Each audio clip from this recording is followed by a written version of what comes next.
السلام عليكم ورحمة الله وبركاته. الفيديو بتاعنا النهاردة هنعمل فيه السمك المقلي المقرمش بالخلطة السرية، ومعاه الرز الصيادية، ومعاه السلطة الخضراء اللذيذة جدا. بس قبل ما نبدأ مع بعض الفيديو، لو أول مرة تشوف قناتي، أنا اسمي رشا ودي قناتي. يا ريت ما تنسوش تدعموني بالاشتراك في القناة ولايك وشير ونفعل الجرس على الكل لو عجبكم الفيديو. يلا نبدأ مع بعض الفيديو بتاعنا النهاردة. هنسمي الله. اول حاجه هنبتديها مع بعض، هنعمل الخلطه اللي هنحطها للسمك. معانا هنا نص ربطه بقدونس، ومعانا راس توم كامله انا مقشراها، وثلاث اربع ليمونات، وثلاث اربع قرون فلفل. لو عندك احمر حطي، لو عندك اخضر حطي. انا جايبه هنا فلفل احمر واخضر سبايسي. وهنا معانا معلقه صغيره من البابريكا، ومعلقه صغيره من الكزبره، معلقه صغيره فلفل اسود، ومعلقه كبيره ملح، ومعلقه كبيره كمون، معلقه صغيره بابريكا، معلقه صغيره كزبره، معلقه صغيره فلفل اسود، معلقه كبيره ملح ابيض، ومعلقه كبيره كمون. هناخد الخلطه دي كلها والمكونات دي كلها ونحطهم في الكبه مع بعض.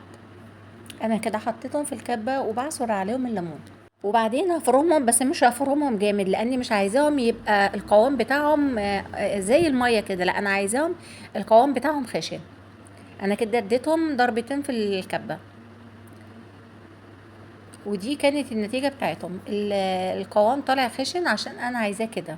ريحة الخلطة بصراحة مش قادرة اقول لكم، والله تحفة تحفة تحفة، بسم الله ما شاء الله ولا قوة الا بالله.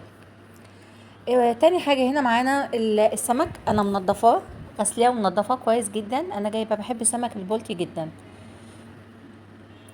شايفين قلبه من جوه، انا منضفاه كويس جدا. وبعد ما بنظبط السمك بتاعنا وننضفه، بناخد سمكه سمكه وبنفتحها من الجنبين بسكينه بالطريقه اللي انتوا شايفينها دي، عشان تتشرب كويس للخلطه، وكمان اللحمه بتاعتها من جوه تستوي كويس في الزيت. وبعدين هنحشي السمك مع بعض. انا هنا خلاص، انا كده كنت حشيت السمك كله ما شاء الله ولا قدر بالله وكده. وبعدين هغطيه واشيله في التلاجة لحد ما نخلص الرز مع بعض، وكمان السمك يتشرب اكبر قدر ممكن من الخلطه بتاعته. هنا معانا كيلو رز مصري مغسول ومتصفي. وهنا معانا بصله كبيره كبيره، بمعنى كبيره، لو ما فيش بصل كبير يبقى بصلتين حجم وسط. نزلت بشوية زيت في حلة، وبعدين خرطت البصلة، وبعدين مع التقليب لحد ما توصل للون اللي هو يكاد يكون بني او قرب على البني الغامق. مش عايزاها تكون محروقة، يكون بني. هنستمر في التقليب لحد ما توصل للون اللي احنا عاوزينه، وهوريه لكم دلوقتي. انا هنا مستمرة في التقليب عشان مش عايزاها تتحرق مني.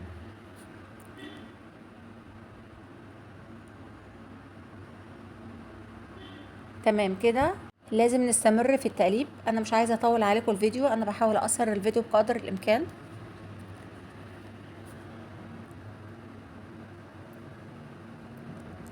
تمام، انا كده بعد ما وصلت للون اللي انا عاوزاه، بنزل بمعلقه كركم صغيره، ومعلقه كمون، ومعلقه فلفل اسود، وبعدين هقلبهم مع بعض. الريحه من قبل ما اضيف الرز تحفه، بسم الله ما شاء الله. هديهم تشويحه كده مع بعض، وبعدين هنزل بالرز بتاعنا اللي احنا غسلناه ومتصفي. وهنا بقى نزلت بالرز بتاعي وهديله تقليبه كده، وبعدين هضيف عليه معلقه ملح كبيره، وهنزل عليه بالميه المغليه. والتركه الاخيره اللي انا بضيفها من عندي، اللي هي مكعب مرق دجاج، بفركه وبضيفه من على الوش، وبقلبه تقليبه. ما تزودوش الميه، بس لان كل ما بنزود الميه الرز بيعجن معانا. خلوه يا دوبك فوق الرز، مستوى الرز بعقله صباع، وبعدين تدوله تقليبه وتسيبوه يستوي مع نفسه. وكمان 10 دقايق كده، ونديله تقليبه كمان ونغطيه ونسيبه يستوي مع نفسه على البخار بتاعه. هنا بقى انا كنت مجهزه شنطه بلاستيك نضيفه، حطيت جواها حوالي ربع كيلو دقيق، وبعدين هنزل بسمكه سمكه واغلفها بالدقيق من بره. وطبعا من الناحيه التانية انا كنت مجهزه الزيت على النار، عشان اول ما نغلف السمك بنفضها من الدقيق، وبعدين ننزل بيها في الزيت على طول. خطوه الشنطه دي يا جماعه بتسهل علينا حاجات كتير، وبعدين نظافه بدون بهدله. ومن الاخر بعد ما نخلص بنلم الشنطه وفي الباسكت على طول. ولو الدقيق نضيف ممكن تنخليه وتشيليه في الفريزر تستخدميه مره كمان. هنا حطيت اول سمكة وهنبدأ مع بعض لحد ما نخلص الكمية كلها. بسم الله ما شاء الله ولا قوة الا بالله. اللهم صل وسلم وبارك على سيدنا محمد وعلى اله وصحبه اجمعين. انا هنا كنت خلصت السمك.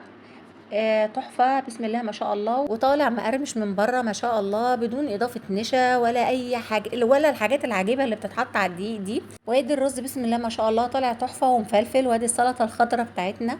يا ريت لو الفيديو عجبكم ما تنسوش تدعموني بالاشتراك في القناة ومفعل الجرس على الكل، والسلام عليكم.